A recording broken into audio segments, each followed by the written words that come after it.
And welcome back to another episode of the Grippin' and Rip It Sports podcast presented by Rolling Sevens. I'm your host, Danny Tops. We got Chris Stockwell back here with us. Yo, yo. And we have a special guest today, John Von Tobel. I'm told that you and Chris are friends from high school, actually. Class of 09 at Bishop Gorman High School. So that's right. Bishop Gorman, guys. For you Vegas people that don't know, we don't respect them if right. you didn't go to Gorman. That's all right. It's a very elite club over there, isn't it? Of course. I'm very You guys proud. got member-only jackets? More or less. Yeah, it's I think actually so. just in our blood. Yep, and then you get phone calls every once in a while. You want to donate $10,000? No, not really. Good. Oh, does everybody get that phone call, or is it only when you're successful? Oh, they stopped calling me like the day I got out of there. But they still call you then. Yeah, well, that's my dad's fault. He keeps donating for some reason because he went there. Okay. So I was like, nah, just call Dad. I'm cool. Yeah, Liberty hasn't asked me for any donations, so I won't be think that would be expecting those allowed, would anytime it? soon. Probably not. I mean, recruiting's not allowed, but Let's talk about this really quickly, okay? Because what, Vegas high school football? Recruiting at Gorman. Okay, I want to hear your takes on this, and the fact that we have two Gorman guys here, I am interested in this. Okay. This is taking a tangent away from exactly where we were going. I love it. Let's go. Really quickly. I think that it's obvious that anybody would want to go there. So when people want to go there and you're able to give scholarship money to people who are under hardships that can't afford to go there, you can call it recruiting.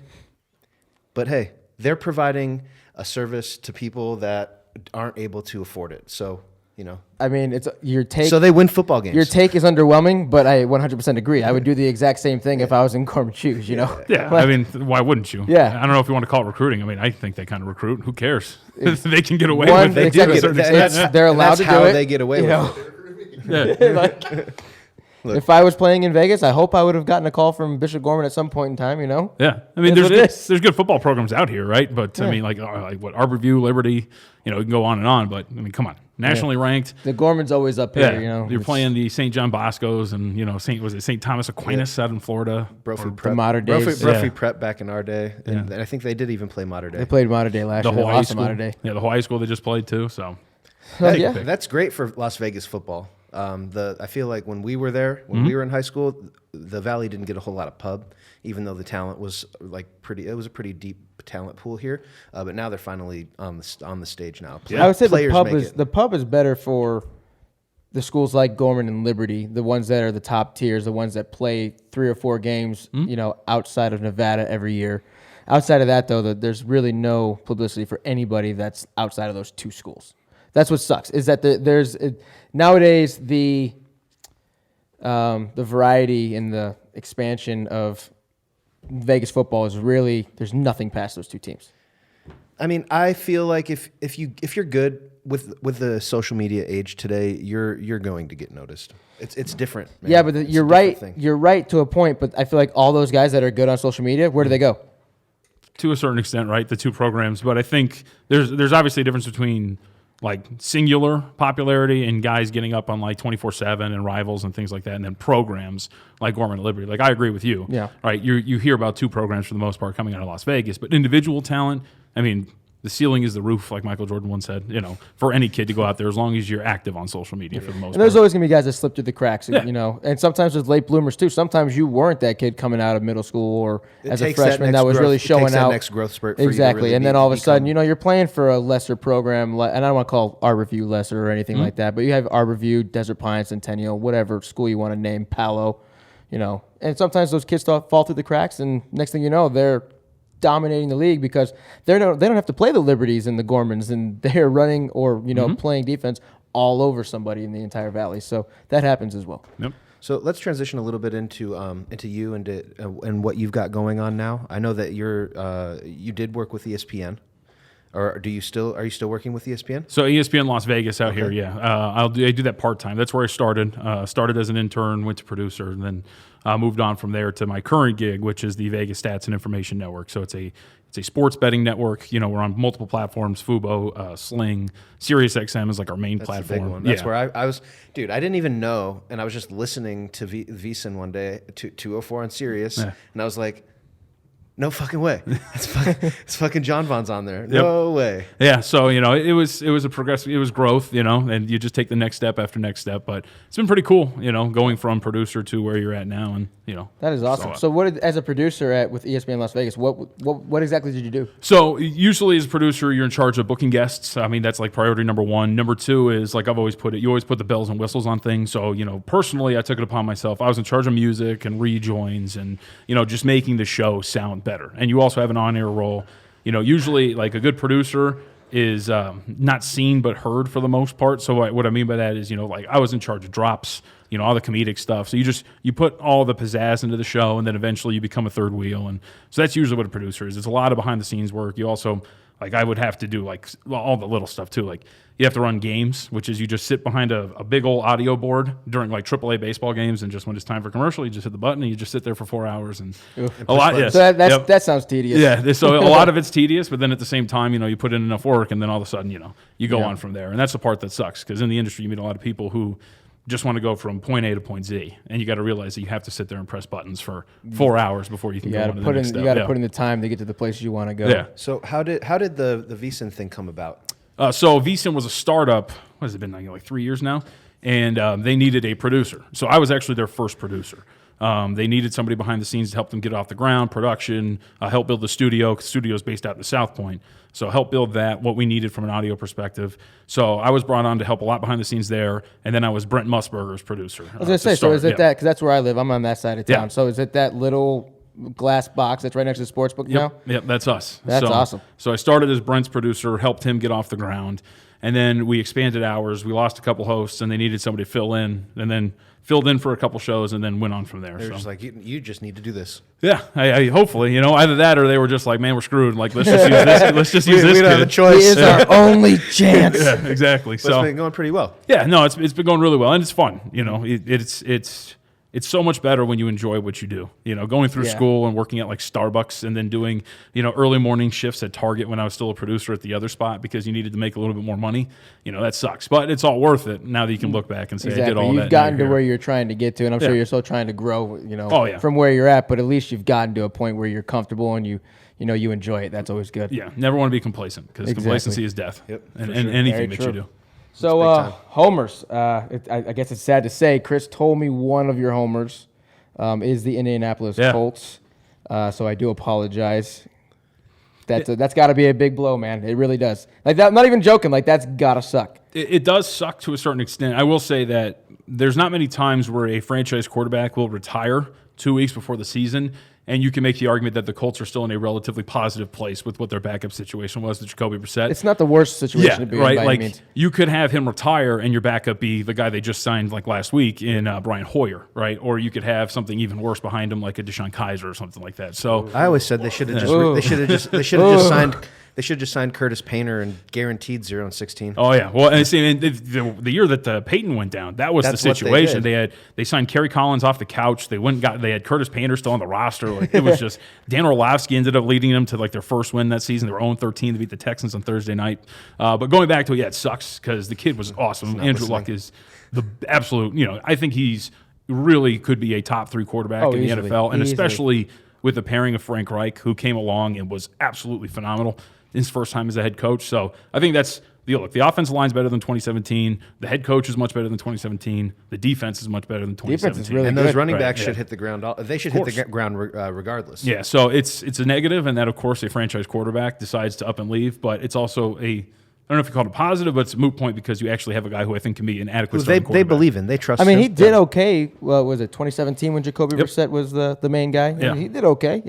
He's from the Patriots system, so he got to study under Tom Brady and Bill Belichick, He did okay. Yeah, well, and there were multiple teams. You read reports during the offseason that offered a first-round pick for him. Colts said no. So that shows, one, that they believe in him. Yep. The other is that other teams seem to be high on him as well. So and maybe they also knew about this whole thing. Well, that's actually part. I mean, if you go, because I go deep in like forums and everything like that. And, there's rumblings. I've heard some things. Yeah, right. You read some things, and that there's actually rumblings that he was considering this going back to May. And maybe that was probably part of it. So. What I read up on it was that it was mainly tied to the money, that he waited to retire because of the guaranteed money this year, and knowing that the Colts weren't going to take it back from them.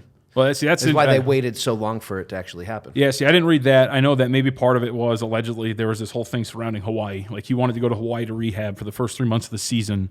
The Colts said no, so instead of sticking with them, he decided to retire. And back in 2017, they let him go to the Netherlands to actually do rehab.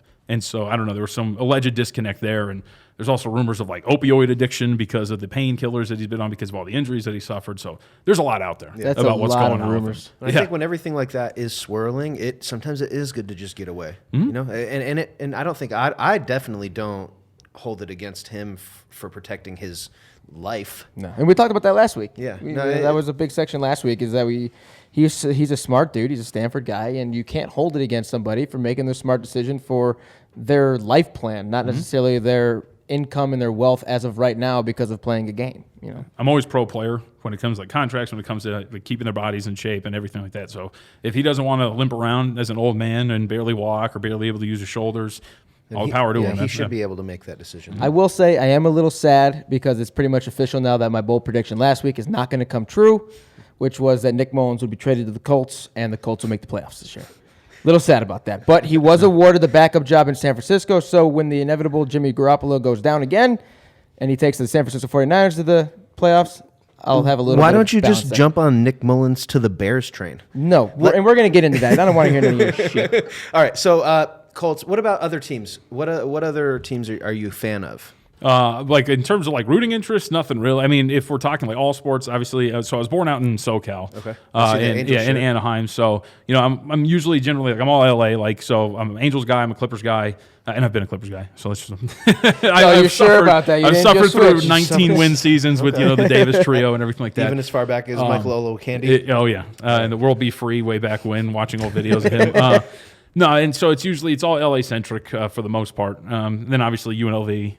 You know, Vegas Golden Knights to an extent. I enjoy hockey, but I never get involved until, postseason because I'm just, I'm that guy, It's of course. tough, man. The first season, I rode it hard from like the start all the way through, and then I got so burnt out that I just couldn't dive in last year. It was a tough. I couldn't. And like you knew they were going to make the playoffs anyways. So like, I was like, It was a tough year, man. To be a first-year franchise, an expansion team that does so well, and you have like you have obviously what happened in Vegas in October, the shooting and all that, and they just raise the city up. You follow them, you're hardcore, you're a diehard fan. They're so good. They're the misfits. It's just like every single story is just perfect to be a Knights fan, and you ride them so hard, man. That second season was a little bit difficult to get through. Oh, yes. It really was. and then we got robbed. I mean, to an extent. Hang on, boys. We got to talk about this. This just happened. Breaking fucking news. ESPN just reported Antonio Brown signing with the New England Patriots. It just happened. Really? Wow. I love that happened on air, though. I love that it happened on air. That is amazing. Now I definitely have to edit this today and put this out right now. I mean, it makes sense. They're definitely not winning the Super Bowl. Yeah. You never know. I didn't think that would happen. I didn't feel like that he's the right guy for them. I know that they've taken chances on guys like Randy Moss and Josh Gordon, but he seems a little bit different. I think the Patriots are probably the perfect team to do it, right? They are the one team that makes sense for them to do it. And especially because we don't know the terms yet, right? Unless you have the exact terms. So if it's all incentive laden, if it's something like that, you start BSing around, then guess what? Get the hell out What, of it was like a 1 year, $5 million deal with like maybe $15 million in incentives or something. Like, hey, don't call our fucking GM a mayonnaise boy, and you make an extra $1 million. That was great. All we know is this means a slow death this year for Gunnar Olszewski. That's all that means. So let's see here. Week one's here. Yeah, We're very excited It is here. about that. It is here. That is crazy. Well, mine's gone. This guy's a Bears fan. Oh, mine's gone. Mine's gone real That's quick. tough. The loss of Vic Fangio is huge, man. Like a lot of people keep talking about how good that defense is, and they're still going to be pretty good. But how many turnovers they forced? They had 5 interception return for touchdowns. They had the best interceptions. 27 interceptions. 27, 24. Third and like turnover differential. Like that stuff's awesome. And Vic Fangio was such a big part of that. Yeah, Vic. I mean, You were big Vic on is gonna him, be I missed. remember. Oh, I was big on Vic even when he was when he was on the Niners with their defense. Vic has been one of the greatest defensive minds in the NFL for the last 10 years. So losing him obviously hurts. I'm excited. So like I said, I don't want to harp too much on the Bears Packers, but NFL Week 1 is here. Bears Packers already played, so my Week 1 is over. Bears are 0-1. What did you come out of that game So with? I'm going to hit some main points, and I want to preface that these main points are in order of importance. Okay. Number one, Nagy. This is why you fucking play people in the preseason. Okay? The offense looks so terrible. Obviously, the entire game was terrible, but the first half was abysmal offensively. Just completely abysmal. Play your guys in the preseason. It was obvious that they were rusty. It was obvious that they didn't have any chemistry going. There was no fluidity. There was no rhythm. There was nothing going offensively. So if you guys can comment on either, I can finish the list. I don't know how we want to go. I want you to finish the list. Okay. So that's, you seem to have bullet points here. Oh, trust me, I've had a lot of time to think about this. I've been prepping this since Thursday. Finally, we just need the Bears to play, and then he'll prep. Outside of that, I don't prep. I'm all off the top of the dome, baby. Okay, so that's number one. They got to play people in the preseason because it just looked bad. Number two is the fucking game plan was awful. How do you run the ball 12 times in 65 plays? 12 times. You have David Montgomery, who every time he touched the ball was exciting. Like, as a Bears fan, I was like, oh, man, this kid looks good. And I liked him at Iowa State. And I've known about Mike Davis, but he ran the ball pretty solid as well when he was in. I was surprised he got run, to be honest. I mean, I was surprised that they picked up Mike Davis knowing that they were going to get a running back in the draft because of this exact situation. It almost feels like they have too many toys to play with and they can't pick which one they want to use. But none of them are top-tier players.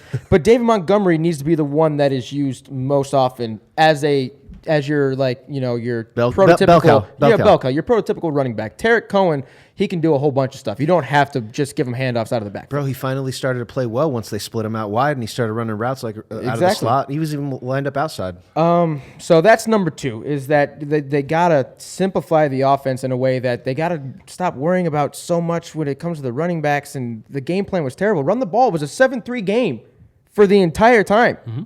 Why are we passing every fucking play? They believe in Trubisky. I mean, and that goes to point number three. So point number three is, man, the sports media is just, shredding him. Is just absolutely ridiculous. They want to hop that. Everybody's narrative has just been that Trubisky is trash, Trubisky is this, Trubisky is that. And the moment they get a chance to hop on that narrative, they want to run with it. Colin Cowherd, shut up, dude. You don't know what the fuck you're talking about. You never played a down of football in your entire life, probably outside of Pop Warner. Okay? That was his entire indictment of Trubisky's game was ridiculous. Now, the first half, I will say, and the entire game offensively was terrible. And Trubisky looked terrible the first half. You're not Brett Favre. Stop trying to throw the ball across your damn body. You're not going to hit that receiver. Terrible decision. But to say in the second half that throw to Allen Robinson, the back shoulder, wasn't a dime. The throw that he got pushed out of bounds probably a little bit early that wasn't called. Gabriel? No, Allen Robinson got pushed out too. Okay, on one catch. One to Gabriel also. That was a dime. Then you have the Gabriel one where he couldn't get his foot down. Then you have the one where he broke two tackles in the pocket, threw it 60 yards downfield to Gabriel. That was called back on the most ridiculous push-off I've ever seen because there was no push. It was just an extension, which happens every single PI or every single Hail Mary that's ever happened in the game. So, I mean, that just goes to the PI rule. That like, what's going to happen on end game Hail Marys now? We're just going to throw the flag and there's going to be a PI somewhere there. You know, he threw that 20-yard seam route to David Montgomery. That was a great ball. Like, there were some great throws that he made that were either overturned or they were, penalized. And that was my last one, was the penalties. Trubisky, not the game you want to see. And I'm not saying that. But everybody's jumping on this train of week one. It's just such an overreaction, man. He did look pretty good late in the game, like trying to when he was finding Tarek Cohen actually on a couple different. He had some short passes, getting him some short passes, gets the yardage. He looked good throwing the ball there, but do you think that this can be fixed? I know we don't want to quickly react to it, but it's not even. It did not look good. And I would say the first half didn't look good. I didn't think the second half was that bad, and I'll show you the text. I texted my pops.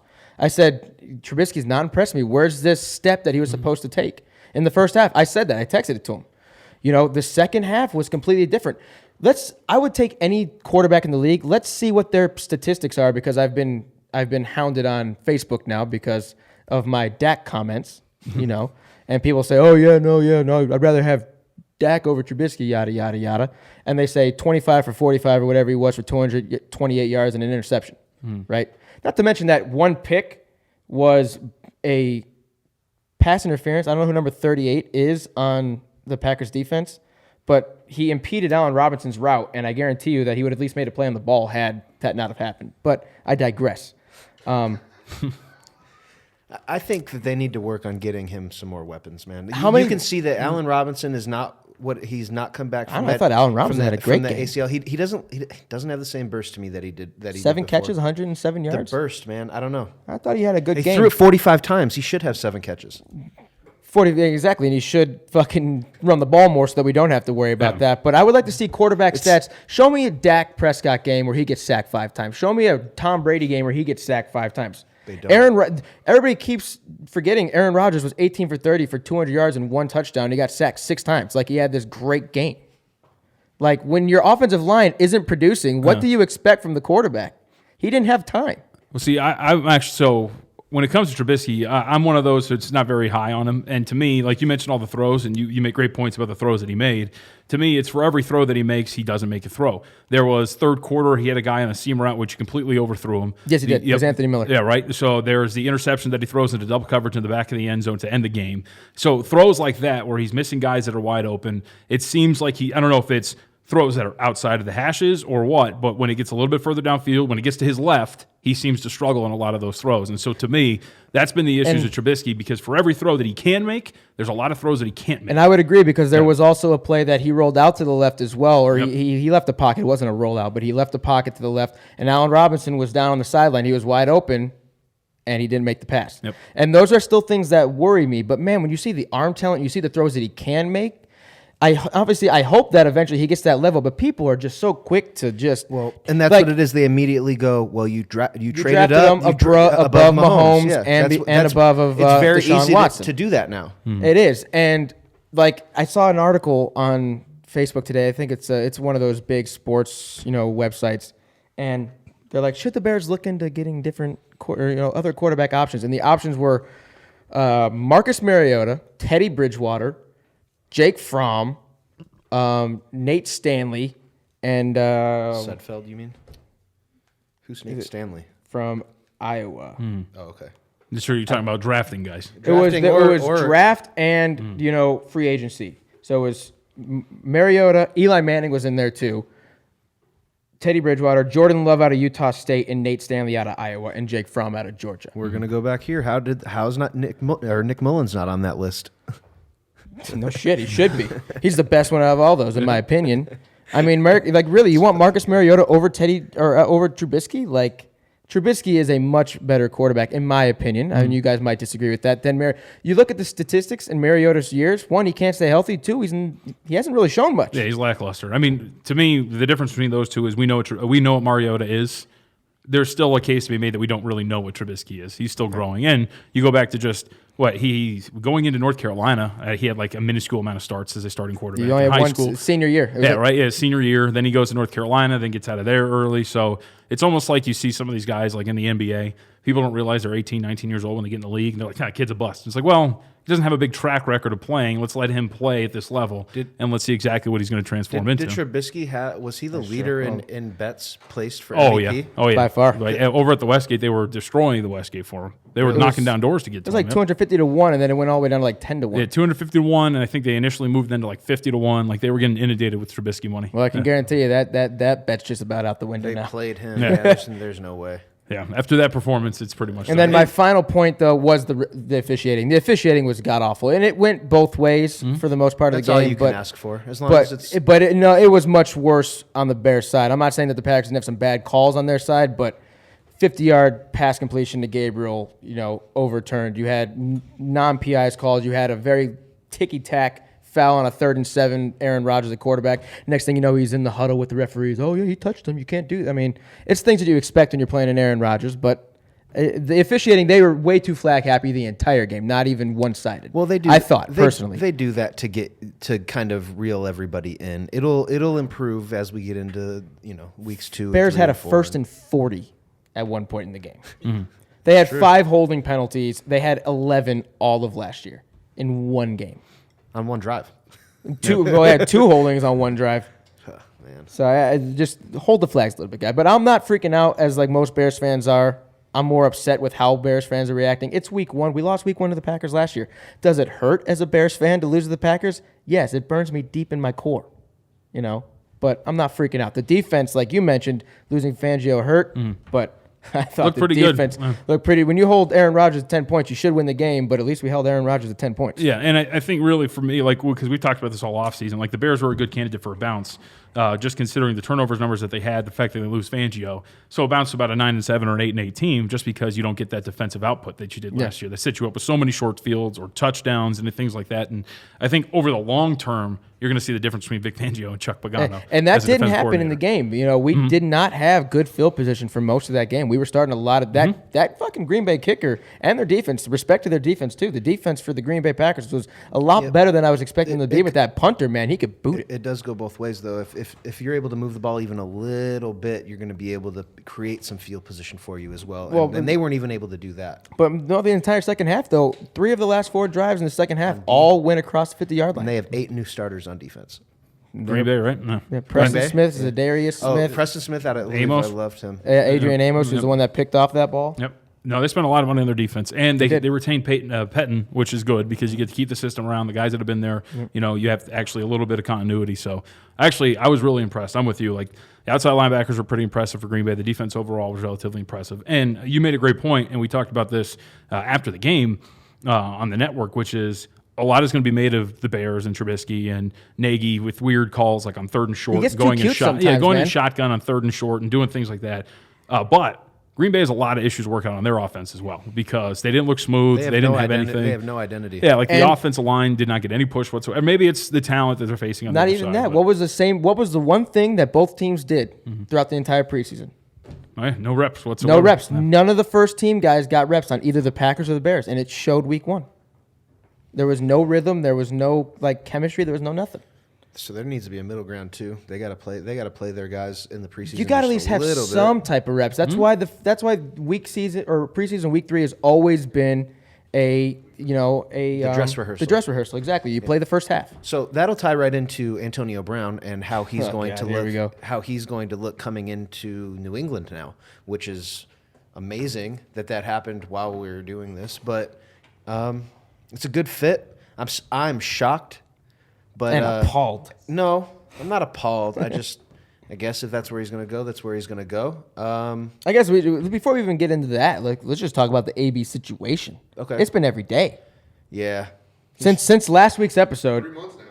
I mean, yeah, it has been 3 months, but since last week with JD, there's been news on AB every day. So how, as a sportsman yourself, and you have a show that you do, how have you guys been talking about? How have you guys been reacting to all this AB news? Well, so we're very sports betting centric, so we always look at it, in that prism, and really it's from the aspect, okay, does he help or hurt a team? Now, obviously with the Raiders, he was more of a detriment. He's the distraction. You talk about preseason reps and just no reps with the team whatsoever, considering you're not even there.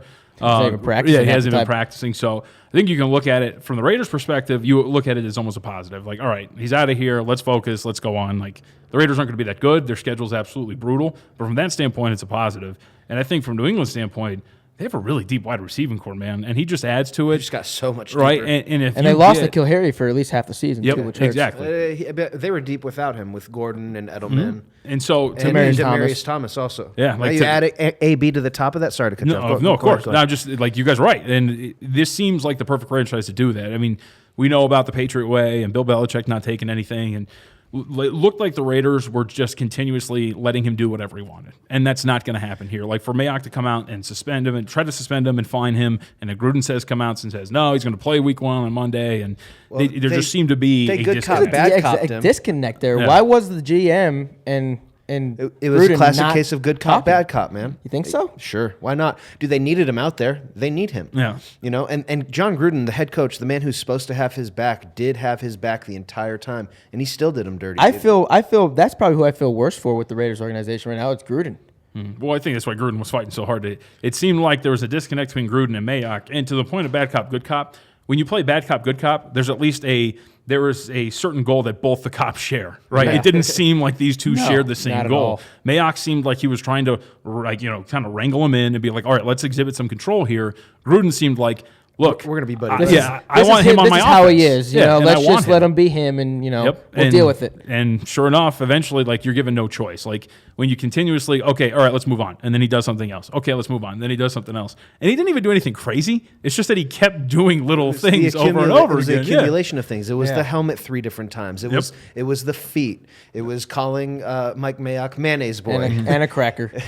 Call him a cracker too. What was the other thing? The thing he did last night, he dropped the the YouTube YouTube video. video. With God! John I showed him today that at the bar. John Gruden's voice is on there, and that's totally not legal. You know, like that's a violation of California law. Did he talk to Gruden? Well, you know what's funny? Disclose that, hey, I'm going to release a YouTube video. You bring that up. Gruden's been so pro Antonio Brown. My first thought was everyone's running with the, hey, California, 2-party state. How do we know he didn't know? He might have. Like, he just seemed so bought into having Antonio Brown there that he was letting him do whatever he wanted. That's just my weird theory. But my theory also is, look, he got traded to Oakland. What if he just didn't want to be there the whole time? Right? I mean, look at what he's turned his situation into. Randy Moss did the exact same absolute master plan. Antonio Brown's a genius, and nobody knew it. I mean, it's not even. I don't even know if he's a genius, but think about what he's turned his situation into. Right? He goes from the Steelers to the Patriots. And in between, yes, it's a short stop, in Oakland. In Oakland. But now you show up in New England, a potential Super Bowl, right? It's sitting right there for you because the division is still relatively in the same shape. Pretty crap. Right? We don't disagree with you there. And now you can sit there and go, okay, cool, I'm buying in. I'll be selling the rest of the time. So he lost the $29 million guaranteed, but this is a 1-year deal worth up to $15 million that includes a $9 million signing bonus. There you go. So he's betting on himself. He's going to get his money this year, and he's going to hit the market next year. Exactly. And the Steelers hate the Patriots. And the Steelers hate the Patriots. And they have... And you couldn't write reality TV better than this. You really couldn't. And likely could meet the Patriots, or the Steelers could meet the Patriots in like the an postseason. AFC championship right? game or They get him something. week 1, but he won't be ready for that. And then by the time he gets to the postseason, who knows? They play tomorrow. Yeah, Sunday night. He walks in. The NBC needed that for all of King Midas's silver. Oh, dude. They're going to be talking about it for the entirety of the broadcast. He walks in. I could just imagine that Patriots GM, Belichick, they're all in there, Brady. And he just walks in and they're like, so do you really have a problem with the helmet? No, I'm just happy to be here, guys. Let's get the practice. Let's get to work. I think that's probably what's going to happen. Really just excited to be part of a great organization like the Patriots who have won 6 Super Bowls in the last 19 years. Yeah, it's ridiculous. So with one guy that wreaked a bunch of havoc on the offseason, the other guy, Mr. Ezekiel Elliott, kind of did the same. Got paid. But he got super paid. $90 million over 6. Was it 50 guaranteed? Yep, biggest deal that any running back has ever received by far. He outdid Gurley by about a little under $30 million. I have a hard time shelling out that much money, but as far as production, as far as the ability to hand it off to him and him be the bell cow with no worries once he's playing, he's worth it to them to not have to worry about who you're going to hand it off to, or to even tip the hat to the defense of what you're doing on offense. Because you see it with the Bears when they have Cohen in. You kind of know that they're throwing. And with Zeke, you don't necessarily see that. You don't know what's coming at you. Yeah, exactly. Because Zeke can do both. He could be the bell cow, and you hand it off to him 25, 30 times a game. He also helps you tremendously in the passing game. But he helps you extremely in the pass game. He allows you to do so many different things as an offensive coordinator and so many different looks. It starts with the pass protection. And then from there, it's chipping and slipping and getting out into the flats. And he's dangerous, man. If you can get in the ball out there in space on corners without having to go through, without having to fight through linebackers, that's where you want to get him the ball as well. So he excels there. I mean, if any team that the Cowboys are playing, and this happens all the time, if there's any type of scheme going on the defense where they're going to bring, an extra guy, they're going to bring 2 extra guys, whatever it may be. If Zeke is trying to slip out on that play when there's a blitz coming, he's going to get a one-on-one matchup in some type of zone defense or man coverage behind a blitz, and he's going to have a lot of running room, and he thrives on that, man. He thrives on those situations. Do you feel like it's worth it to pay running backs? I think it depends on who the running back is. And every situation is unique. Sure, right? absolutely. You brought up Todd Gurley. The dude's got an arthritic knee, which we've known about. Yeah, which could be a small issue. So you give him $45 million guaranteed. I think that's troublesome. But we've also seen a guy like Zeke Elliott and what he means to a team like the Dallas Cowboys, what he could mean to his quarterback, Dak Prescott. What he does mean to the right, exactly, and how much better Dak Prescott is with Zeke Elliott by his side. So every situation is different. I get the whole I get the trepidation behind paying running backs. We've seen what this position is nowadays, and that you can plug guys in, dime a dozen essentially. But there's also unique talents, and Zeke seems to be one of them. Well, he's led the league in rushing 2 out of 3 years. In the 1 year, there was suspension involved, For right? 6 games, he still ran for over 1,000 yards. Exactly. So, like, the guy is extremely talented. So I'm in. And really, the only question I had about this whole situation is what took so long, because it doesn't seem like Zeke gave anything back. Like, it seems like he got the deal that he wanted. So why, if you're Jerry Jones, do you wait till this long when you could have had him in? And sure, training camp reps and all that stuff, maybe that important, but who knows how, in terms of 100%, how close he's going to be to 100% by the time you take on the Giants on Sunday afternoon. So that was my question. Everything that I've read is that he's 100% ready to go. Yeah, they're going to maybe pitch count him a little bit. He's got his fat buff going on, He looks fat, but he's actually buff underneath. That's actually, from what I read, is not true. I heard he's way down. Like, is he way really? down, like 220 down. That's what they're saying. That's like the common Zeke thing. He always comes in looking bigger than he is. That video that you saw was Joe Looney, not and that was also, I didn't even see the video. And it was also 2 years ago. It was also 2 years ago because Kellen Moore was still playing quarterback. He's in the background. Yeah. I didn't even see a video. I just know that's just Zeke normally. He's like, he just looks fat because he always does that cutoff thing above the stomach. Yeah. Well, and it's a cheeseburger away. To me, the cheeseburger away from being a fullback, right?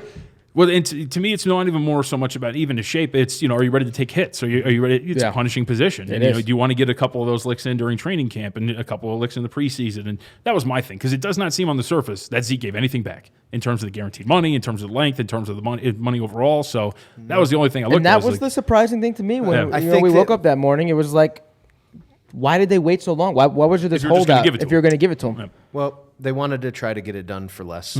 They wanted to hold it out. They wanted to. They wanted to try to call his bluff, but he won. Good and for him. And they need him there. They do. They definitely do. It makes the Cowboys better. That's for damn sure. Can't go wrong with that. Yep. All right. So, with week 1 being here now, we are going to make an NFL pick. I personally, I'll start. I'm looking at the line move on the Lions game, and I'm seeing like 75% going on the Lions, and that line moving from 1 to 3. I'm going against that and taking the Cardinals +3. I think that they should be able to move the ball. I don't think that Cliff Kingsbury necessarily showed any of the bag of tricks that he has on offense in the preseason. So they're going to be able to let Kyler Murray loose. Let me ask: is this a secondary pick next to your week 1 picks from last week? Yeah, I'm firing up I already have the Ravens -5, and then it's got a decent number. Obviously, we did that last week. Ravens -5. Yeah, we did week 1 picks last week. Obviously, with all the news coming in, we're going to try to get this episode out real quick before tomorrow and all the games coming out, because you're going to give us a week 1 pick as well. So I just wanted to preface that. Wasn't sure if that was like a change, you don't believe in the Ravens anymore, which you just said you do. Definitely not. No, those are both. I like both those picks. Ravens -5. I think it's up to 7 now. Oh, yeah. 7.5 even. 6.5, -120, things like that, yep. Yeah, 6.5. I'd probably still take that. What did the line go to on my game? I had Dallas -7, but that was before Dak signed. Zeke, and it's still at 7. Yeah, I just a couple checked 7.5s popping It's still up now. 7.5. I saw 7.5 at the South Point as we speak. Wow, so disrespectful to Zeke. He signs and they only give him a half point. Well, I think we've been talking about this all summer. Oddsmakers had that number up thinking he was going to play. Oh, is that what it was? Okay. So you would have seen the line change a little bit had he been ruled called out. Yep. Gotcha. It's good insight. If I had, I'm just going to throw this out there because you gave a different pick. I'm not saying my week 1 pick is the Cowboys, -7. If I had to, just looking at it off the top of my head, I'm going to go 49ers +1. Might even money line them. I mean, you don't know what you're going to get yet out of them, but Nick Mullins, player of the game. Garoppolo I'm not gonna let it die. Garoppolo goes down first play. Nick Mullins comes in, 250 yards and 3 tugs. But no, I mean, Garoppolo, I've said it a numerous amount of times. I don't know what to expect from him yet, but I think the Niners in general are a well-rounded team. I think they're a well-coached team, and I think Garoppolo is a pretty good quarterback. I just don't know if he's elite like some people think or like the money he's receiving. But I think the Bucks, there's going to be a learning curve with Arians there now. Mm-hmm. I think they're going to be good. I think they're on the right track signing Bruce Arians and now him being the head coach. Not sure how they're going to come out yet, chemistry-wise, playbook-wise. Is Jameis Winston going to really understand a lot of the schemes that Arians wants to run? And I don't see them being able to run the ball either. You got Evans, you got Godwin, great receivers, but like you said, no run game. Defense, very lackluster. It's going to be interesting. So I'll throw that out there just as a secondary pick from last week. So this one, I bet this one earlier, like about 2 weeks ago. But the Bills are now like 2.5-point underdogs on the road. I really like this Bills team. McDermott is a phenomenal head coach. He had them defensively playing extremely well last year. I like Allen at quarterback. And the other part of it is, too, you look at the New York Jets, a little banged up, both a wide receiver and corner. Starting tight end, not going to play here. There's a lot of things that you look at this situation. I'll take 3 points with the Buffalo Bills. It's moved to 2.5 in a lot of spots. You can still get 3, but you're laying $1.20. So the juice has moved. It's on the verge of going to 2.5. But this Bills team is really good. And divisional dogs are usually really good plays in week 1 of the National Football League. So it's situational. Bills team I really trust in. So I bet the Bills at +3. You can still get +3, but you're laying a big price, 120. But I think that's the way I will submit that as my official pick for this week. They have to be pretty comfortable going into the season cutting LaShawn McCoy. Oh, yeah. Well, they did a great job in the running back. Not only that, Frank Gore, Singletary is an awesome young running back. I love Singletary out of Florida Atlantic. Yeah, FAU. So you see actually in a lot of these teams, obviously going back to Zeke and running backs being a dime a dozen, you see this a lot where you're going to get third-round guys, somewhere in that range, fifth-round guys, who are going to come in and be great at running back. Alvin Kamara is a great example. They got him late, and look at what he's become. The name's escaping me, the guy for the Ravens, the backup right now. He's behind Mark Ingram. I'll have to look I know who you're talking about. Why is it escaping? Talking about the kid they had last year? No. The undrafted kid out of Rutgers or whatever? No. It's not Edwards, right? That's not the last name. I'll tell you in 2 seconds. Well, the Rams did it too. The Rams also. I got Darrell Henderson there now. Yeah, Darrell Henderson. So you see this a lot. Ty? No. Ty Montgomery, I thought he was on the Jets now. Yeah, that's right. And I have the same thing with the Vikings, though. I like that Mattinson kid out in Minnesota. From Boise State. The kid, he was awesome. Physical runner at Boise State. Dude was phenomenal. Like, you can't guarantee that Dalvin Cook is going to stay healthy. He hasn't been able to do it. Yep. Justice Hill from Oklahoma Justice State. Hill. There you go. There you go. That's another one that if he gets some run or when he gets some run, he's going to be a nice compliment in that game. The kid you were just talking about, Montgomery, right? Like, you see a lot of this where you get later to mid-round picks at running back who are going to have, loads put on them because it's cheap. We think you have a lot of talent, and for the most part, other than guys like Zeke Elliott, none of those guys are Zeke. None of those guys are Saquon. And I would go as far to say the worst running back in the league this year, rookie wise. I think it's gonna be Josh Jacobs. I wasn't huge on him. I mean, Alabama backs haven't really. Man, that's crazy to say based off what you saw Montgomery do in week 1. Josh Jacobs going to be the only guy that touches the ball in that offense. I think the Bears are going to learn real quick. They better. I mean, they did last year. I think that I was very happy with what happened. I mean, granted, I'm not happy with losing, but I'm always fine with a big slice of humble pie right at the beginning of the year to get your mind right when, you think you're going to go in there and you're going to smack somebody up and you get your ass kicked. Puts things into perspective for you. So while we're on running backs, we'll close the NFL segment with a little bit of news that our producer gave to us, and that is that we wanted to congratulate Warwick Dunn on the charitable causes that he's been doing. I don't know if are you familiar with it? No. He's been basically providing for the less fortunate. This past week, he purchased his now 145th home for people in need, like single mothers. So we wanted to that's awesome. give a huge shout out to Warwick Dunn because that is phenomenal charitable work that I wish I could do. He was the one that didn't he buy a home for Deshaun Watson? Yep. Yeah, right? Yeah, he actually was the one who actually ended up buying the home for Deshaun Watson. So Deshaun Watson was a beneficiary of one of the homes that he bought for people out there. That's pretty cool. Yeah. That is awesome. Yeah. Good for Warwick Dunn, man. Hell yeah. I loved him when he was playing, man. He was he was one of those anomalies, man. Small running back that you didn't think was going to last a long time, and he was great for a long time with the Bucs in Atlanta. I always just remember him playing with his fat chain underneath his pads. Yeah. That's what I remember from Warwick. Obviously, I mean, those Warwick Dunn, Mike Allstott years were a good time to be alive. Talk about a running back combo right there, man. I mean, it's old school. Nowadays, it's old school. Imagine having that nowadays, though.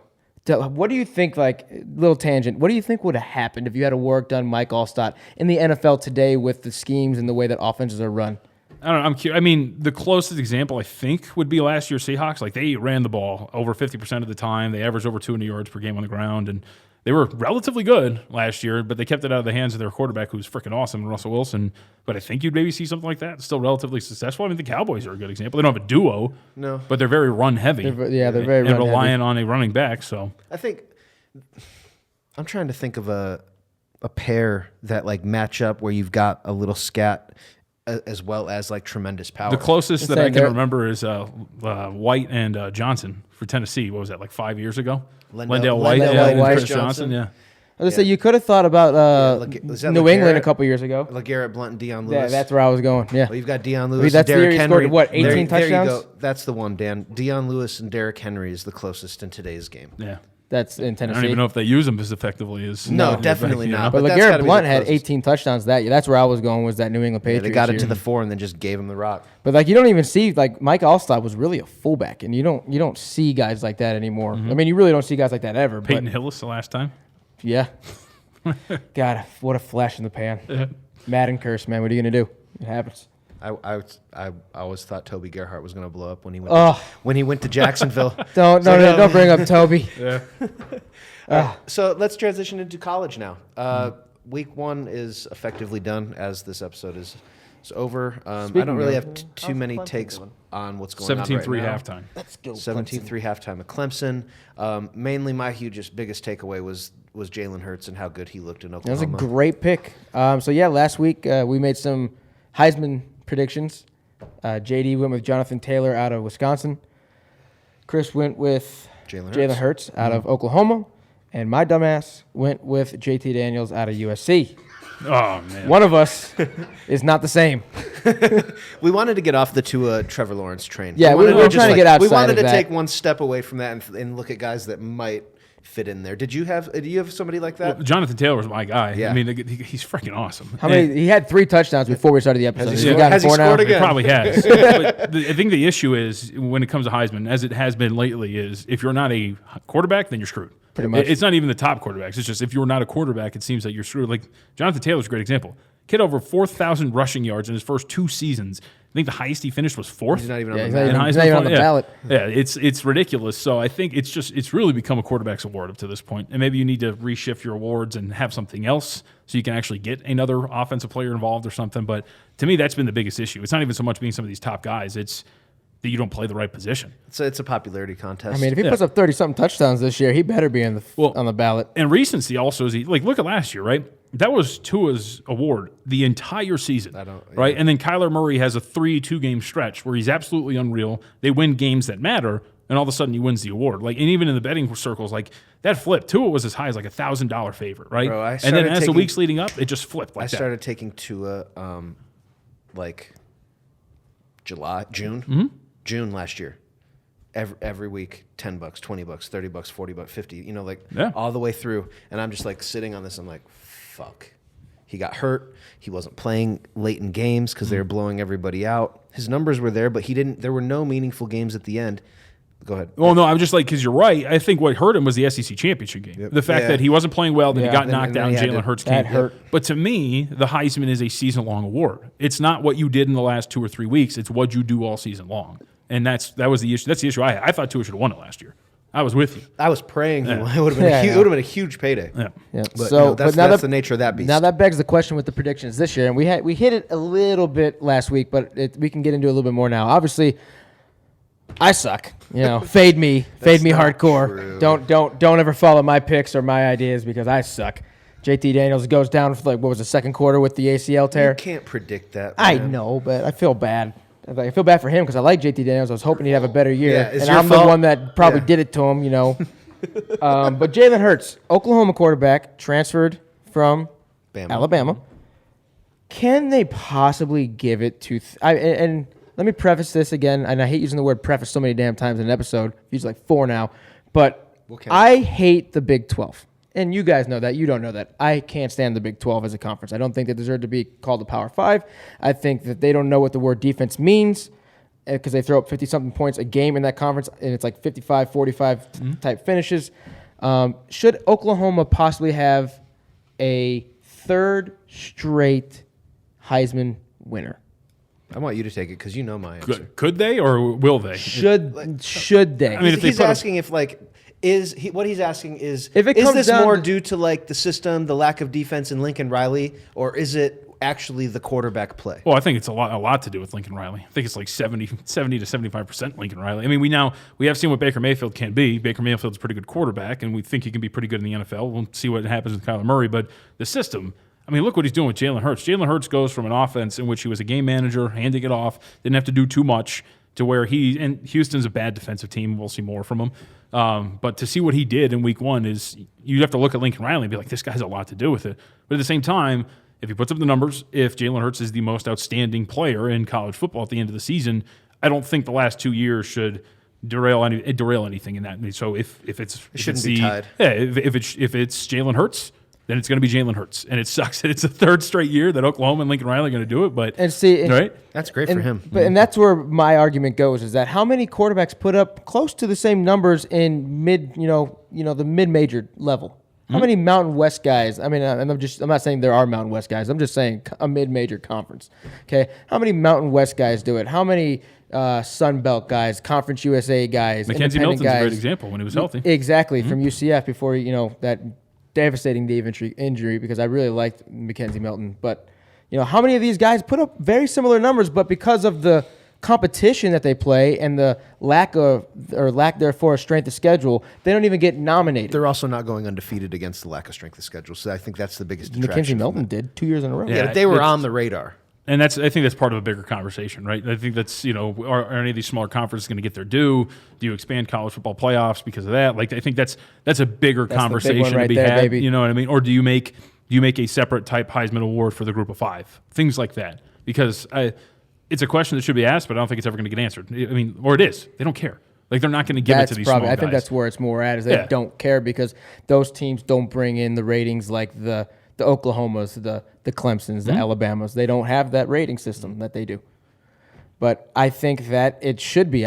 You brought up a great point. Are they ever going to expand the college football playoff? Let's touch on that a little bit. I like that. I think that they should. Whether it's 6 or 8.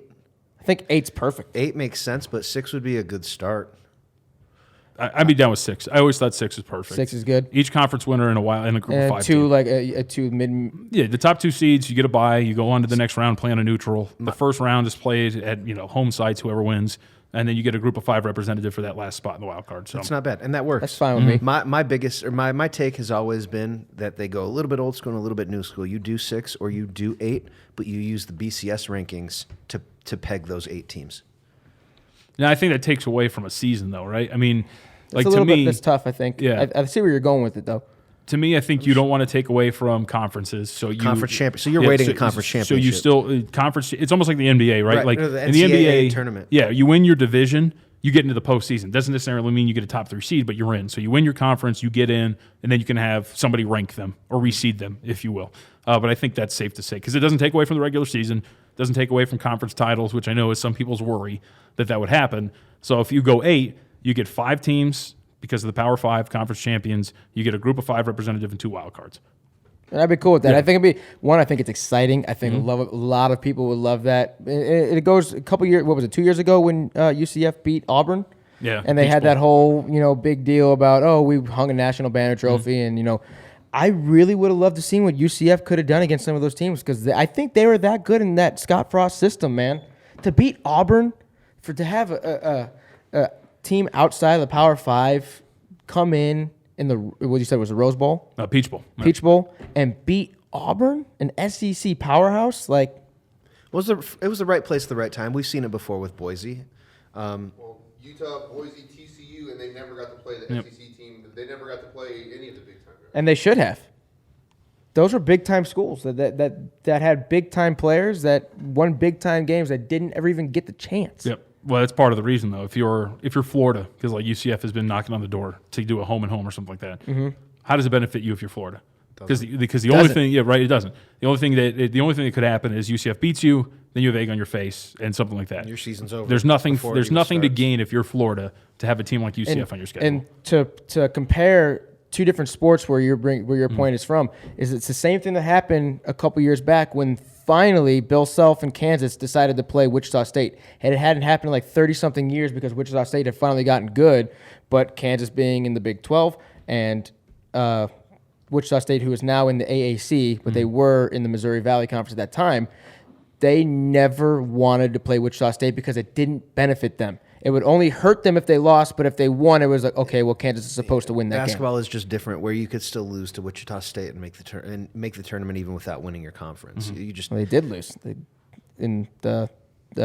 If they finally met in the tourney in March Madness. right. But what we're saying is regular season, playing them in the regular season in basketball, you could still drop that game and it not totally fuck your And season. basketball is a little different with the way they It's, weight it's more of a schedules and- comparison. Yeah, no. That what you're saying is that UCF playing Florida doesn't do anything to help Florida. It only helps UCF. That helps Kansas basketball in general, just them playing. Oh, dude, that was such a great. I mean, I don't get too much in the college time, but man, that was such a great time to be down there. Oh, So much fun. while we're here, Army almost beat Michigan today. That was they probably should have. I think Army didn't they miss a field goal in the last? They missed a game-winning field goal, went to overtime, scored a touchdown in overtime, and then let Michigan score the touchdown to come back, and then the fumble happened. Quarterback got destroyed. Yeah. I had a prediction, and I want to get you how you think about this, because we like to make bold predictions here. I had a prediction that Michigan would have been like 500 about halfway through the season, and Harbaugh would have been fired.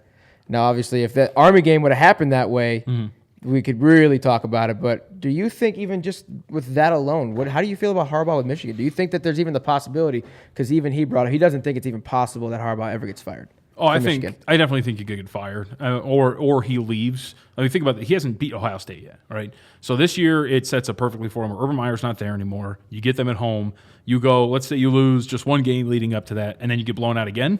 Like at this point, there's something where you're like, all right, you have to beat Ohio State at some point if you're Harbaugh.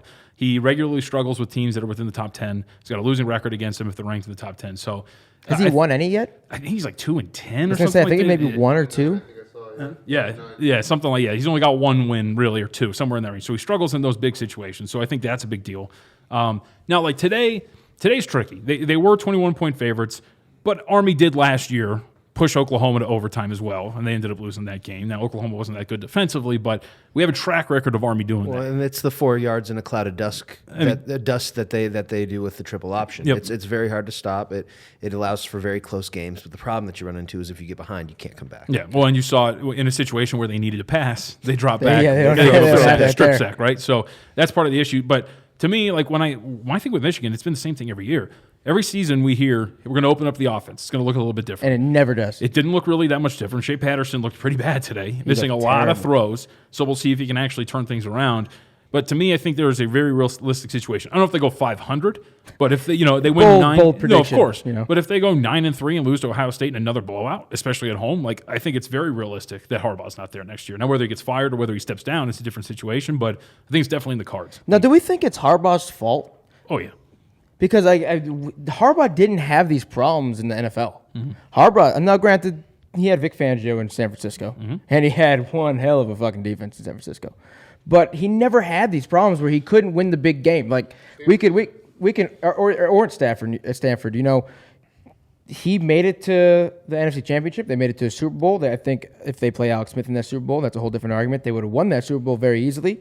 I think if they call a run play at the end of that game versus the Ravens, they win that Super Bowl. But is it a Harbaugh thing or is it something else? To me, it's more. And Michigan fans will slander me for this, but it is. I don't think Michigan is like that top tier powerhouse anymore. They're not getting the recruiting. They play a pretty tough schedule, but they just don't. For whatever reason, they're not getting the guys. Why do you think that? Because that was the big thing when Harbaugh came in was that bro. Harbaugh's finally going to bring in the guys. bro. You got that NFL experience there. Why is he not bringing them in? Because those guys are going to Notre Dame and Ohio State. But why? Why would they choose Ohio What State? would you Notre choose? Dame? I don't know. If I was a prospective football player that wanted to play in the Big Ten, now I know Notre Dame's obviously independent, but it's being that from the region- Midwest, it's that region. I'm a That's what I'm big. I was a saying. Notre Dame fan. I'm a big Big Ten fan, being from Chicago. But I mean, For example, Rod Smith and Jalen Smith are brothers from Indiana. Jalen Smith went to Notre Dame. Rod Smith went to Ohio State. Neither one of them went to Michigan, and Michigan was recruiting both of them. that's the $1 million question. And I don't Like, think what that do you that's- think? I Like, don't necessarily think that that's tied strictly to them either. I think that that's like a recurring problem you're they're talking having about in a- the recruiting circle. like you're talking about a coach in Harbaugh who has NFL connections, that has NFL experience. Like, why wouldn't guys want to play under that? Well, I think that's part of it. Like he's obviously struggled to find a quarterback at Michigan. He hasn't had one, right? I mean, it's been an awful, like, just roundabout thing where Shea Patterson finally falls into their And lap. I thought Shea Patterson was going to be the dude too. Yeah, the quarterback is trash, Shea Patterson. So, but see, like that's been a big part of it. But I think you put a lot at the feet of Harbaugh. His offenses have routinely been lackluster. In big spots, they have struggled to score. And we can talk about talent. Routinely, they have a top 10 defense in the nation. They have a lot of good defensive talent. They have a lot of guys who go on to the National Football League, right? Yep. Who are expected to do good things. So I think you look at everything, and I think it routinely come back to Harbaugh comes up short. Right, he does. He comes up short, and even like in the NFL, we can bring up the National Football League and his successful run. He also did leave after they went 8-8. Who knows what happens after that? Right? I mean, the 49ers weren't really that good afterwards, right? And who knows what happens to that team? And they had all the guys leaving at that point in time, and of course they did, right? So that was part of it. And there's something to be said of why he left the National Football League. He wears on guys, right? I think it was their owner. There was a great story that their owner during the 8-8 season where they walked in and he screamed across the locker room, "Only men are allowed in here. Get out of here!" Like he wears on dudes, and that's part of it. I think you wear on people. That's why he wanted to go back to college because he had kind of more power over kids as opposed to dealing with other professionals. But it just. You look at the track record and what he's done at Michigan, there was nothing else but to look at and say, it's his fault. And look, 9-3 is good. You're right. 10-2 is good, but not when you're the Michigan standard. Not when you want to win and compete for national titles. Not when you're supposed to be a Big Ten powerhouse that's supposed to be, competing every year for a playoff spot, and they have yet to get there. Where the fuck does this Michigan standard come from? These motherfuckers haven't won anything in like my whole lifetime. That's kind of what I'm getting. That's kind of what I get. No, at. of course, yeah. But that's what the Michigan fan base believes. They Except believe for that. Florida can believe that. It's not fucking true. Hey, when's Michigan's last natty? I don't know. Was it 1970? I thought it was like They 92. should be used to this shit by now. Wasn't it when Woodson was still there? We can cut this. Everyone like these Michigan fools act like we're perennial top 3. Like y'all were trash before Harbaugh got here. He got you into a couple top 10 rankings at some point. Well, there were 7 today. Probably dropping now. 7 today. Like you guys were fucking butt cheese the year before he got here. 20 years before that. Chad Henne was your best quarterback for my lifetime, probably. Drew Henson, bro. They haven't had. Tom had 1 season. To say Tom Brady, So, he didn't even play. He didn't even play. Think about that. Tom Brady couldn't even play for the Michigan Wolverines. The Wolverines would have won a natty if he played for them. See, They would talk about Brady being a Harbaugh's system all cat. for 50 fucking years. 11 national championships, 1997. 97 was the last one. 97? Yeah, It's what is that? Lloyd Carr. 22-year drought. It's a little bit. But, I mean, that's still a lot of national championships. There's a lot of college programs that have none. So, I mean. They haven't won a conference since 2004. As I say, they haven't been relevant in that light for a while. But, regardless, there was a massive upset last week. Stormy Buonantony, shout out to you again. We shouted you out last week. We'll shout you out again this week. She was reporting the game on the sideline.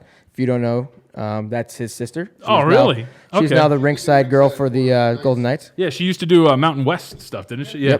Because obviously I used to cover Mountain West football being at ESPN Las Vegas all the time. So, yeah, I know because I would watch it. Yeah, well, I don't know her, but obviously I've watched her and taken in her content because she was all over Mountain West Network for a long time. Yeah, well, she's the Rest in peace, rinkside Mountain girl West now Network. for the Vegas Golden Knights. And she was at the Georgia State-Tennessee game, which we all know ended in a massive upset.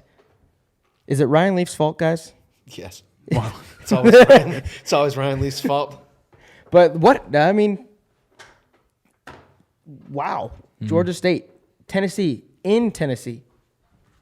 Nobody's seen that coming. I think you can even tie Tennessee into kind of that Michigan topic where like they haven't been relevant since Peyton. They have this like luster of them being like this powerhouse school, yet in my lifetime of like conscious life, one national championship, and that was Peyton Manning.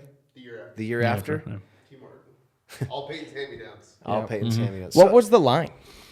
I'm double check. I think there were 18-point favorites, something in that range, maybe a little bit higher. I'll have to double check on that one. I'll get it for you, unless you have it. Well, these guys were 2-10 last year. Yeah. Oh, they were pretty bad.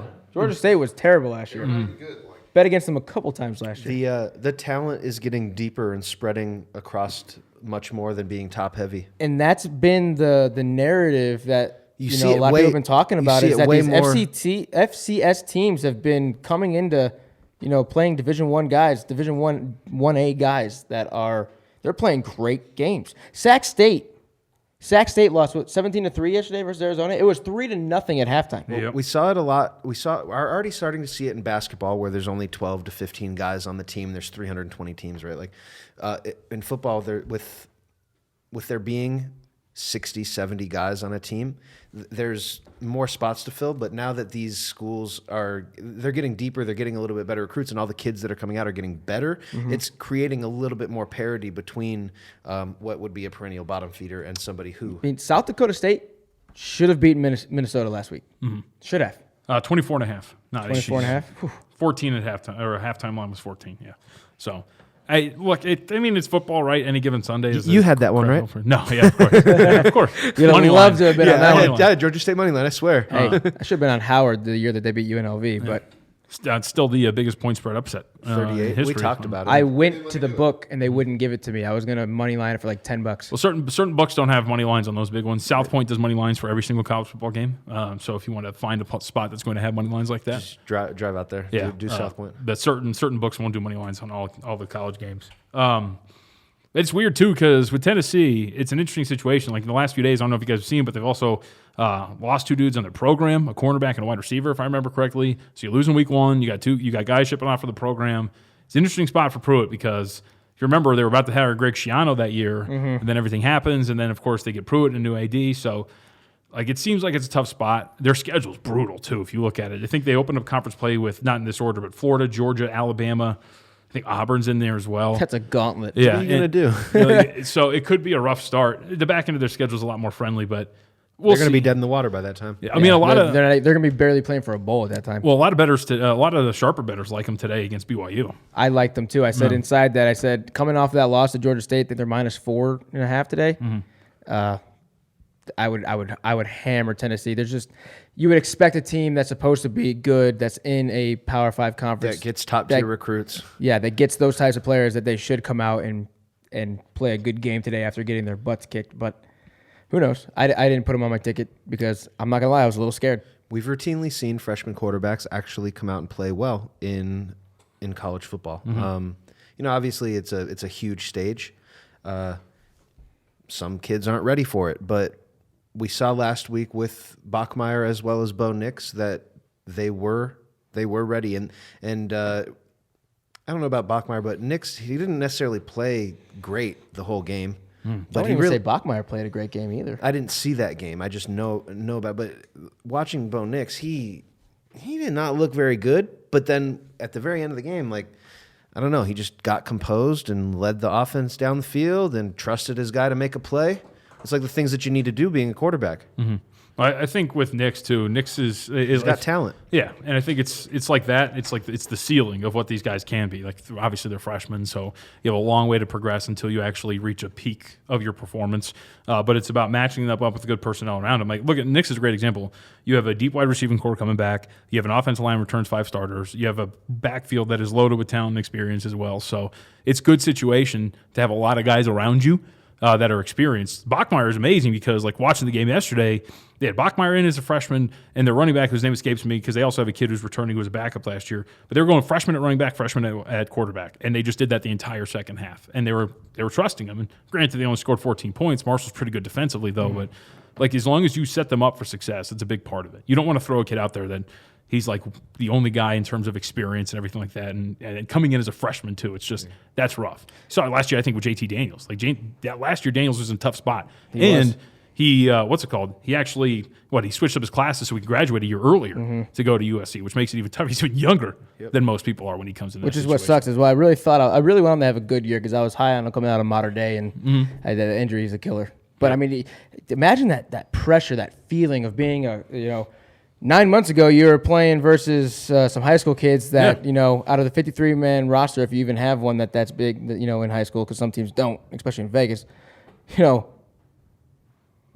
98% of them aren't going to go play anywhere in college. Look at the turnaround for Bo Nix. 8 years ago, he was in the stands when Cam Newton jumped up next to him after winning Was it the national champions or was Yeah, it was a BCS. I think the actual picture wasn't Cam Newton though; it was somebody else. Was it? Yeah. I thought it was Cam, or did they Photoshop him in? No, there was one I think where they photoshopped Cam in, but the actual picture was somebody I can't remember. I see fake news, I guess. But yeah, From within 8 years, he's in the stands rooting for his favorite team to now leading them down on national television versus Oregon. Justin Herbert. He's going out there every other series, and Justin Herbert's the quarterback that he's playing against. Last year, he was playing against nobodies. Like, that's got to be insane. That's got to be a lot of pressure to feel as an 18-year-old kid, man. Well, of course, on a neutral, right? Were they playing in Arlington that game? Yeah, I can't it remember. was. No, It was it's- in Texas Stadium. I thought it was neutral. Well, yeah, that's what I'm saying. Arlington, like at Jerry's World or something like that. Yeah. So I'm pretty sure you that's go what it into Jerry's World, man, then for your first game as a starting quarterback for Auburn. yeah. And his dad was the quarterback too in the 80s. Was he Yeah, really? that's a good point. Yep, I didn't even think about that. he was. All right, so we're gonna pretty much what? No, I don't think that. Oh, Still 17-3 over there? Yeah. Love that. Don't you have him plus 16? Well, Georgia Tech kind of ruined that already for me. Yeah, rough day for old Diggler. he likes playing 8-teamers. The dangers of parlay betting. For Whoever the loses, they just get outscored when time runs out. for the fans at home, Diggler's he's been doing a little bit of drinking. He's over in the side of the studio right now watching some college football. And he's as prepping. his bets burn to the ground. And he's prepping for his episode tomorrow. The bet is already burnt. So we'll kind of close the college football segment with the bold prediction, but it doesn't necessarily have to be college per se. But if you have one for college, I don't know if you have a bold prediction for us. Let's see. I'm trying to think of what could be bold. Okay, I'll go bold, but it'll be lower tier conference. I will say that, is this bold? Yeah, it's bold. Hawaii will lose to Boise State in the Mountain West Conference tournament. Mountain West title game. There you go. So is the bold part of that Hawaii makes the Yeah, Mountain there we West go. Is Conference? that bold? Is that bold? There you Yeah. go. Yeah, I like it. Hawaii's going to make the. I was a big fan, man. I loved Hawaii during the Colt Brennan years. I would love to see him kind of rise up to prominence again. Well, you talk about young freshman quarterbacks. I mean, I think they're going to ride with one here too because Cole McDonald wasn't great against Arizona, and he probably should have thrown 7 interceptions, and 2 of them were dropped, 3 of them were dropped. So we'll see. But they had 18 guys coming back. They're really talented. They're minus 6.5 today versus Oregon State, right? Yeah, that got bet up. I think it opened up 3.5. So. So that's a good sign about them winning today. Yeah, they're probably going to get their faces kicked in next week against Washington, but yeah. Who I love Jacob. Are they on? Oh the yeah, they're on the road. They're going to Seattle. Oh yeah, that's a tough one. That's the thing that's got to suck about Hawaii, man. Is you just 5.5 hour trips if you're even going to the West Coast. It's not even saying you're going anywhere further.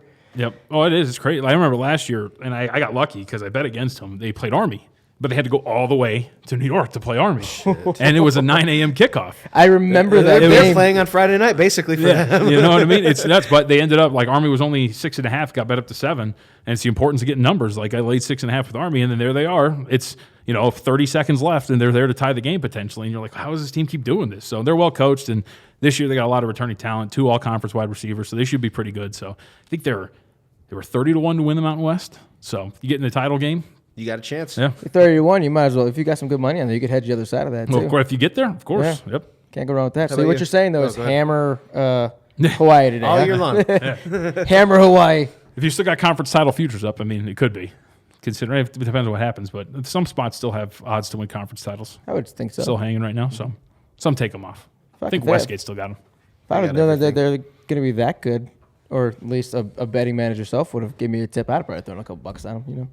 I like taking tips from guys that know what they're talking about. I'm never opposed to listening to a smart guy.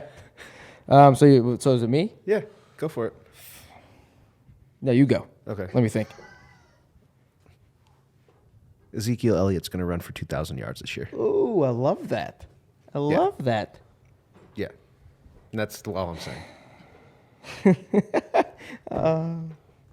It's hard to be bold on the spot. It is.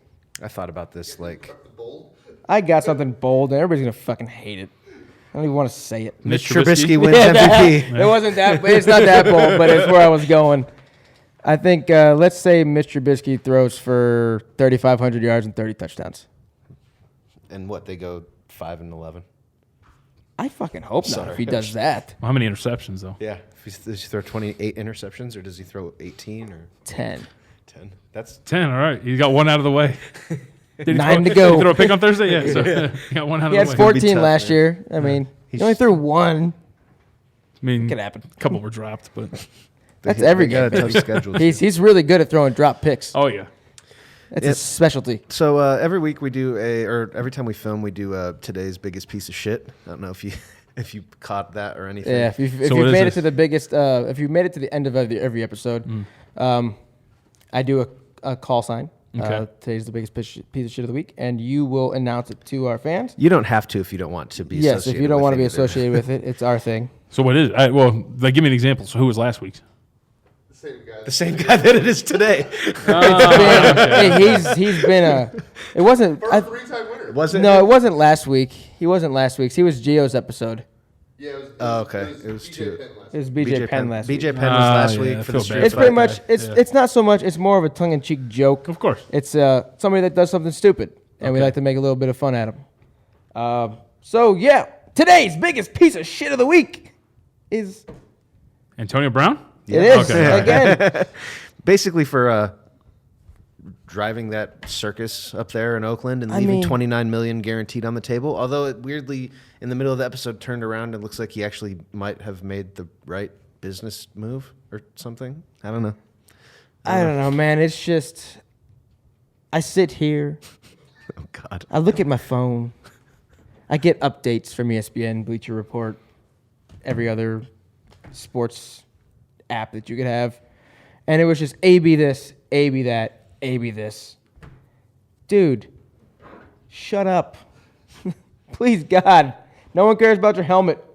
That whole YouTube video or Instagram video that you posted, whatever it was about, I forgot what he said. Do you remember what he said in the video exactly? I just remember the hashtag on it was like horses, like blinders on the horse or something like that. Let me like I got it right here. Let me just look at it. The system's holding them down, is what he's saying. Yeah. Yeah, that's what He it also was. tweeted out the quote today, like the one that is not accepted by the village, like burns down the village for Yeah. warmth or something. Oh, and then and then in that phone call with Gruden, he says, "I'm just a villain, man." Well, what the fuck do you think you are? Like, you complain about everything. You talk shit about Roethlisberger because he, rightfully so or wrongfully so, gave you pointers on one of the routes that you ran. You skipped practice constantly. You skipped Week 17 game that was a playoff implication game. You haven't gone to training camp. You got frostbite on your feet because you weren't taking care of yourself. You've had 3 different lawsuits, or I don't know what you want to call them, grievances with the NFL about your helmet, and you've lost all of them. Conduct detrimental. Conduct detrimental to the team. You called Mike Mayock a cracker and mayonnaise boy. Mayonnaise boy has been inserted by the media as the culturally appropriate way of calling him. Oh, so he actually didn't say mayonnaise boy? No. Oh, he should have. He really should have. That's a great nickname. That should be Mayock's nickname going. It's just like, dude, just stop. And then that what I was talking about is that YouTube video with the Gruden voice. He said he ends it with, "This is my life, ain't no more games." What games? You're mad that the NFL is giving you an amazing career where you've made a crap ton of money, and what are you mad about? What have they not given you? Because you had a harder road than other people? Here, newsflash, Antonio Brown, there's a shit ton of people in every single sport that haven't been given the opportunities that you have. Yeah, you were a 6th-round pick. You had to work really hard to get to where you're at. But don't Okay. take that for granted. Exactly. There are plenty of people that are just as good as you or just as talented as you in your sport and others that don't ever even get that opportunity. Whether that be they don't even get to play the sport because of their situation that they're growing up with or because they never got that opportunity coming out of high school or college. Okay, you're not the only person that got problems, dude. Calm your tits. Fuck. Well I said. don't really have anything to add on that, so I think that we'll kind of just wrap it up. One last thing. Today is the 1-year anniversary of Mac Miller dying, so I wanted to give a shout out to him. Rest in peace to that. Damn, has it been a year? 1 year. Yeah, I just saw that too. But just wanted to throw that in there. But hey, Mr. John Von Tobel, thank you. Hey, you got it, man. Thank you for I coming appreciate by you coming in. and Yeah, chopping thanks it for up. having me. It was a great time talking to you, Yeah, sir. thank We you. appreciate the insight, and in the future, we would love to have you come back and Yeah. come on some other time. Yeah, you It's, got it, it's great having a guy on that has so much knowledge in the sports world fun. and Allegedly, sports betting, yeah. especially after we have someone on the episode the last week who is just like unknowledgeable and just Sounds crap. someone we don't like. Not even the worst. All right. Yeah, so- No, but it's nice to have. It's nice to have a level of credibility. But no, it to really our is. guests, So we do appreciate you coming on because you give us a little bit more credibility. Just two random guys talking. The fact that you know, sit with us sports. makes us feel a little bit better about what we're doing too. No, of course. Hey, man, we're all people just talking. We were so. cool enough to Absolutely. have you on. Like we're not cool, but you're cool. So we appreciate it, man. Of course. No, So no thanks for problem, being man. Thank you. All right. Well, Rolling Sevens, guys, this episode's going to be dropping tomorrow. Yep. So I'll put out make sure tomorrow you guys get on the Twitter, get on the Facebook, get on the Instagram. We are on Anchor FM. That means we are on Apple, Spotify, every network or every platform you can imagine. So please go like, follow, and subscribe. Comment, criticize us. Let us know what you think. And rate us on Apple and Spotify too. That'd be great. Yo, yeah, please If give you us get a this rating. far. Except don't give us ones. Yeah. Yeah, just 5s.